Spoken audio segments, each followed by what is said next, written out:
Assalamualaikum warahmatullahi wabarakatuh. Saya Winnie Reptianti. Di sini saya akan mencoba menjelaskan kembali materi tentang model pengembangan kurikulum dan organisasi kurikulum. Model pengembangan.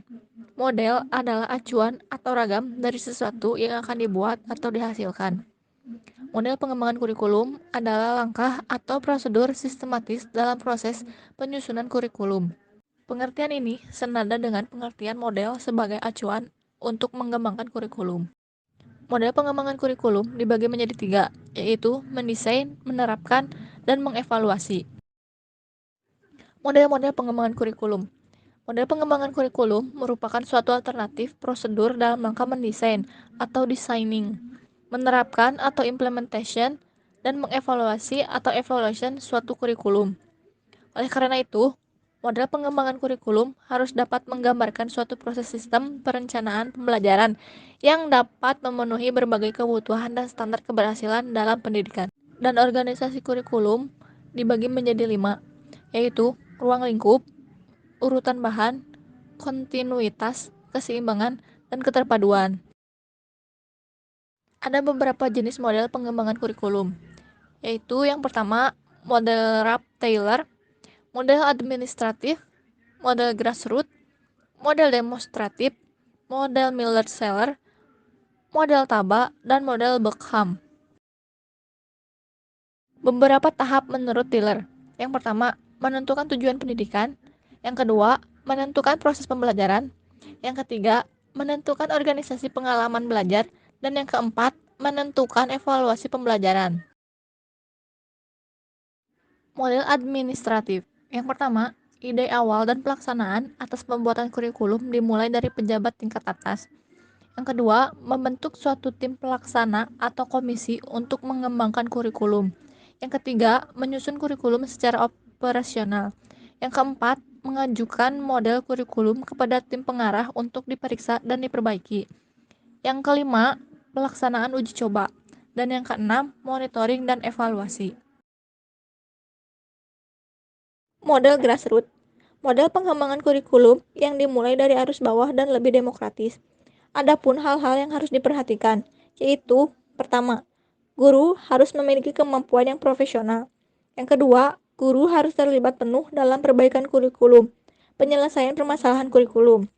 Yang ketiga, guru terlibat langsung dalam perumusan tujuan, pemilihan bahan, dan penentuan evaluasi.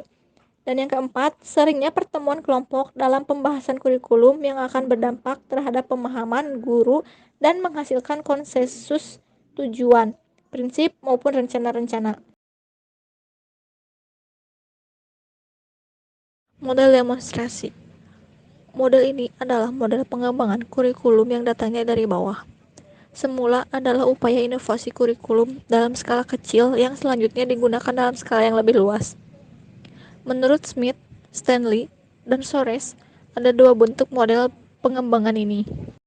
Yang pertama, sekelompok guru dari satu sekolah atau beberapa sekolah yang ditunjuk untuk melakukan uji coba suatu kurikulum dan menghasilkan model baru yang bisa digunakan pada lingkungan sekolah yang lebih luas dan diprakarsai oleh Departemen Pendidikan dan dilaksanakan oleh sekelompok guru dalam rangka inovasi perbaikan kurikulum. Yang kedua, dari beberapa guru yang kurang puas dengan sistem kurikulum yang ada dan berencana melakukan eksperimen dan pengembangan secara pribadi. Model Miller-Seller merupakan pengembangan kurikulum kombinasi dari model transmisi dan model transaksi dengan tahapan pengembangan sebagai berikut. Yang pertama, klarifikasi orientasi kurikulum. Yang kedua, pengembangan tujuan. Yang ketiga, identifikasi model mengajar. Dan yang keempat, implementasi. Model Taba. Model Taba merupakan modifikasi dari model Tiller. Modifikasi tersebut penekanannya pada pemusatan perhatian guru. Taba mempercayai bahwa guru merupakan faktor utama dalam usaha pengembangan kurikulum. Beberapa langkah dalam pengembangannya yaitu yang pertama, mengadakan unit eksperimen bersama dengan guru-guru. Yang kedua, menguji unit eksperimen. Yang ketiga, mengadakan revisi dan konsolidasi. Yang keempat, mengemban ke seluruh rangka kurikulum. Dan yang kelima, implementasi dan diseminasi. Dan yang terakhir, model Beckham. Menurut Beckham, proses perkembangan kurikulum meliputi 5 tahap. Yang pertama, menentukan area atau wilayah yang akan dicakup oleh kurikulum. Yang kedua, menetapkan personalia.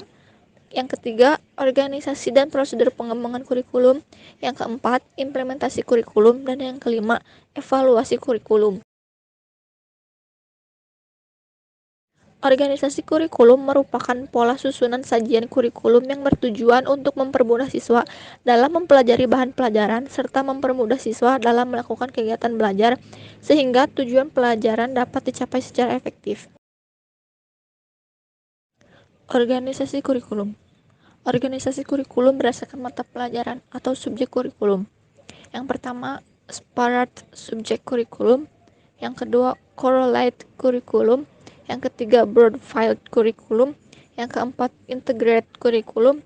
Yang kelima, social function. Dan yang keenam, activity kurikulum. Mata pelajaran terpisah atau Sparad subjek kurikulum ini mempunyai kelebihan dan kekurangan. Kelebihannya yaitu yang pertama, sistematis, logis, sederhana, mudah dipelajari. Yang kedua, pewaris nilai dan budaya. Dan yang ketiga, mudah diubah, dikembangkan, dan dipola.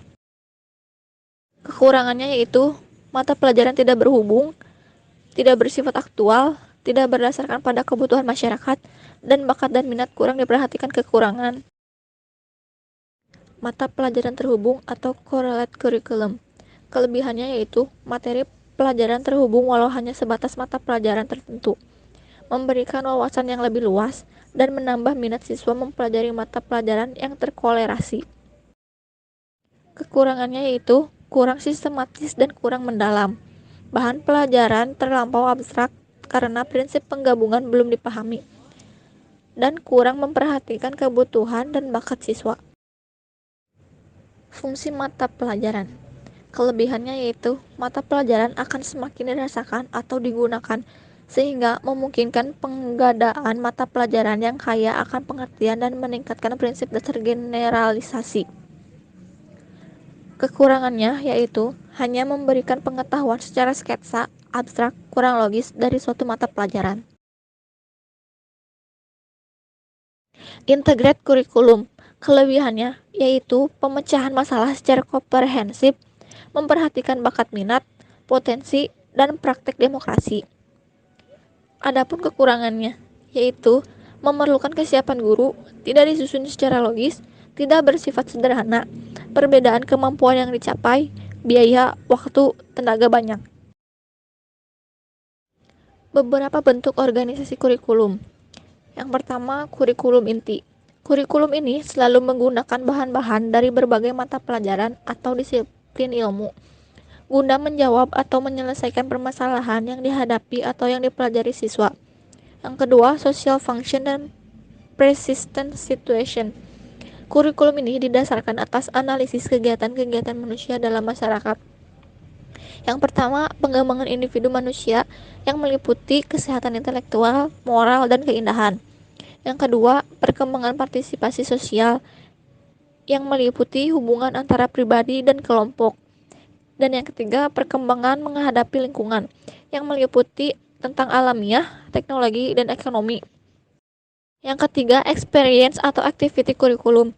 Kurikulum ini cenderung mengutamakan kegiatan-kegiatan atau pengalaman-pengalaman siswa dalam rangka membentuk kemampuan yang terintegritas dengan lingkungan maupun dengan potensi siswa. Yang pertama, pendidikan keterampilan meliputi siswa berprestasi penuh. Yang kedua, akademik yang meliputi mengoptimalkan kemampuan siswa. Dan yang ketiga, intelektual yang meliputi estetika, vokasional, intelektual, dan kreativitas. Ada 4 tipe pembelajaran proyek yang dapat dikembangkan dalam activity curriculum.